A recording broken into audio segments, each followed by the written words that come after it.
Welcome to 𝐄𝐓𝐇, where we talk about investing, finance, and professional development. So record time of 3:31 p.m. on the Eastern Time on Sunday, November 13. Hope you guys have a good week, good weekend, and happy Sunday, by the way. With respect to Ethereum, $100,228, that's about 2.07% so far. On the over crypto market, Bitcoin is currently down about 1.4%, while Ethereum is down about 2% so far. And on the altcoins of the house, I would bet that we're relatively red at the moment as well, besides some selective altcoin like Monero. Avalanche is kind of on the cusp of blinking right now. And also Uniswap is up about 6.5% so far. But across the spectrum, I would say we're relatively red in submerged level, knowing the fact that we've been, seeing relatively negative news across the spectrum. And just take a look at the news real quick, right? On CNBC, obviously today's a Sunday, so nothing is really driving anything specific at the moment. But with respect to the overall market spectrum, you can see that the equity side, it is indicating more of a green day on Monday, while the VIX is depreciating, down 4.3% so far. On the news front, you could see that obviously the FTX news is still kind of lingering on. Obviously, a lot of people lost a lot of money, and people are, starting to question a lot of things around the infrastructural play in respective crypto exchange platform, funds, technology infrastructure, etc., etc. It seems like, a lot of people lost a lot of money, but there's still going to be a lot of repercussion that's going to be in play going forward. And on Twitter, it seems like despite the recent major cut that we have seen from Elon Musk, obviously firing the 3 executive levels, but firing basically half of the workforce. But now you talk about the contract workers as well. It seems like Twitter is also cutting a large number of those people as well. But what's really worrying, the economy and really worrying internally with respect to the morale of the company's culture is that it seems like the cut was relatively surprised that they did not give, people a heads up. And, if you think about it, we are 11 days away from Thanksgiving. What kind of FU is that coming from the executive team? A major one, if you may.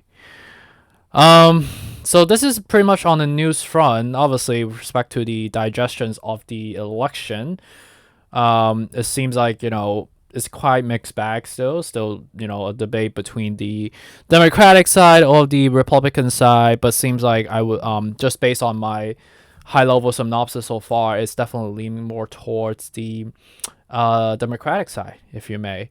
That's still seemingly to be winning across states, but obviously the digestions of the outcome is still going to be pending going forward until we get confirmatory signal going forward.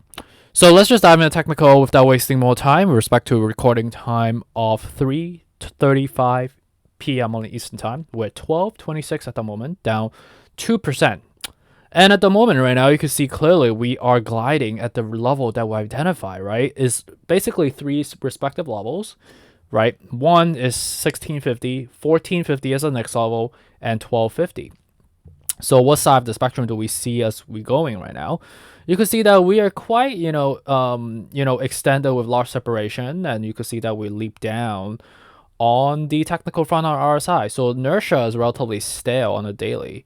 On the weekly, you can see that we are about to cross down and cross up, right? So 3 heads cross down, so it means that a lower level is possible for Ethereum to go down. So the next level, if we really draw the chart, would be somewhere around, let's just draw it for the sake of doing so, because we have been quite systematic about our approach so far.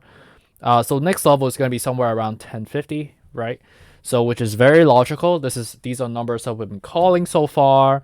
But if we break this level, we are going to be heading to a relatively disgusting level, right? 850 would be the next level. But if we break 850, 550 is coming, right? And I think the likelihood of doing so, knowing the fact that we're still, some separation on the weekly with 3 heads, I think is quite imminent. In respect to the monthly, you can see that we're still, looking to kind of glide we do have a double head at the moment, so looking to kind of reverse up. On the Bitcoin side of the equation, down 1.5%. You can see that monthly it is looking to cross up eventually. Weekly it is looking to cross down eventually. So you could see that there's still some level for us to come down, 15,500. On a daily front, you could see that it's stale as well. So I think seeing a lower level, like ideally testing 15,500 again, is very likely. So I wouldn't be surprised if we did that. But in terms of major catalysts that's coming, I would say the worst has probably been, has mostly baked in already, knowing the fact that the CPI report, the election, the PPI report, combined with the big, how would you say, FU from the FTX Binance news, that was a major wash, but also reveal a lot of negativity. But I would say that most of the negativity has mostly baked in, as we have been seeing so far. But seeing just slightly lower level can be impossibility. Okay.